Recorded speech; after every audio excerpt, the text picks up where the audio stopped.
आज से हम लोग प्राचीन इतिहास का अध्ययन प्रारंभ करेंगे और ये जो प्राचीन इतिहास का हमारा अध्ययन होगा, ये अध्ययन आधारित होगा किस पुस्तक पे। एक पुस्तक है, वो है एस के पांडे की।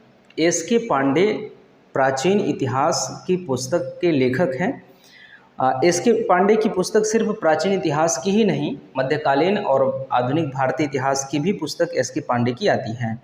तो जो एस के पांडे की प्राचीन इतिहास की पुस्तक है, उस पुस्तक का संपूर्ण अध्ययन विस्तार से एक एक लाइन हम लोग यहाँ पे करने वाले हैं इस सीरीज़ में।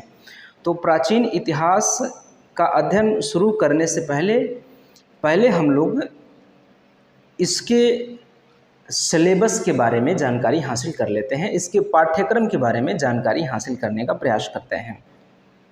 अगर हम लोग चूँकि हम लोग जो पढ़ेंगे प्राचीन इतिहास एस के पांडे नामक लेखक की पुस्तक से पढ़ेंगे, तो हम लोग पाठ्यक्रम की भी चर्चा उसी आधार पर करेंगे।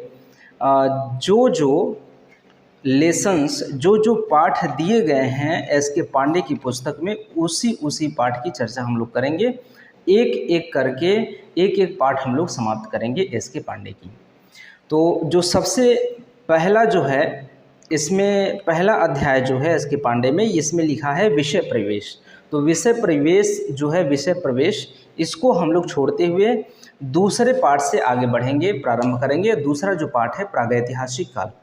तो सबसे पहले हम लोग प्रागैतिहासिक काल की चर्चा करेंगे यहाँ पे। प्रागैतिहासिक काल के बाद जो दूसरा टॉपिक है हम लोगों का, वो होगा हड़प्पा सभ्यता।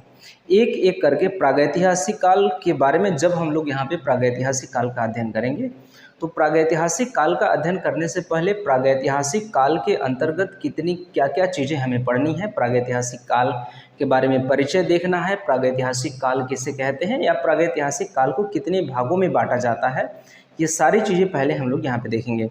उसके बाद वैसे ही जब हम लोग हड़प्पा सभ्यता शुरू करेंगे या सिंधु घाटी की सभ्यता शुरू करेंगे, तो वहाँ पे हम लोग सिंधु घाटी सभ्यता का एक डायग्राम बनाएंगे और उसमें एक पहले हम लोग वो देखेंगे, अप्रोच देखेंगे कि हम लोगों को पढ़ना कैसे है।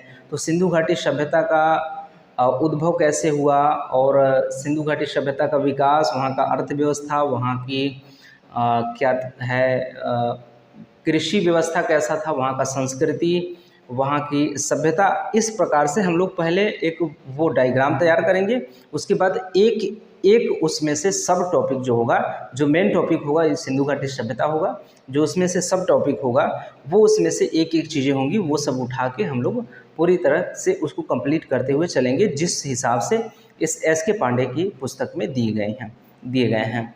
तो दूसरा टॉपिक क्या है? दूसरा टॉपिक है हड़प्पा सभ्यता। हड़प्पा सभ्यता के बाद वैदिक संस्कृति। पांचवा संगम युग है। पांचवा जो टॉपिक है इनकी पुस्तक में वो है संगम युग। उसके बाद छठवां टॉपिक है द्वितीय नगरी क्रांति और मगध का उत्कर्ष। द्वितीय नगरी क्रांति, उसमें हम लोग 16 महाजनपदों की जानकारी हासिल करेंगे। वो होगा हमारा किसके बारे में? 16 महाजनपदों के बारे में। उस लेसन का नाम है द्वितीय नगरी क्रांति और मगध का उत्कर्ष। इसके बाद अगला हम लोगों का होगा वो धार्मिक आंदोलन। प्राचीन भारत में धार्मिक आंदोलन की भी चर्चा होगी यहाँ पे, जिस हिसाब से एस के पांडे जी की पुस्तक में दिया गया है। इसके बाद अगला जो लेसन होगा हम लोगों का मौर्य साम्राज्य होगा। मौर्य साम्राज्य के बाद मौर्योत्तर साम्राज्य, मौर्योत्तर काल। मौर्योत्तर काल के बाद गुप्त काल और गुप्त के बाद गुप्तोत्तर काल का अध्ययन हम लोग करेंगे। उसके बाद प्राचीन भारतीय सामाजिक संरचना में परिवर्तन।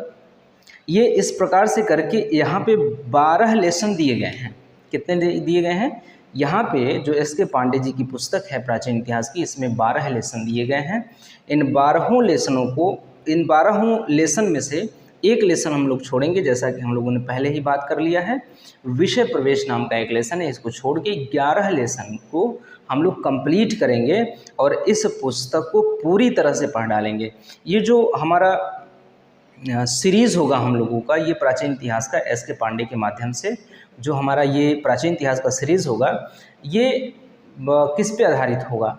हालांकि आमतौर पे देखा जाए तो अधिकतर इस पुस्तक को पढ़ने वाले जो हैं विद्यार्थी, वो सिविल सेवक, मतलब सिविल सर्विस की तैयारी करने वाले विद्यार्थी इस पुस्तक को पढ़ते हैं।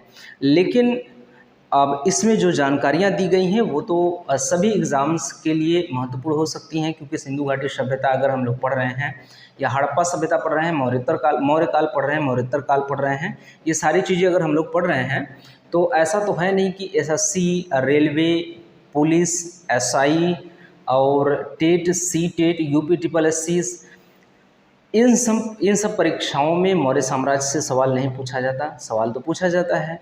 तो यूपीएससी और स्टेट पीसीआर जो प्रोविंशियल जो एग्ज़ाम है, प्रोविंशियल लोक सेवा आयोग की परीक्षाएं हैं, उन सब के अलावा ये वनडे एग्ज़ाम के लिए भी ये सीरीज़ महत्वपूर्ण है।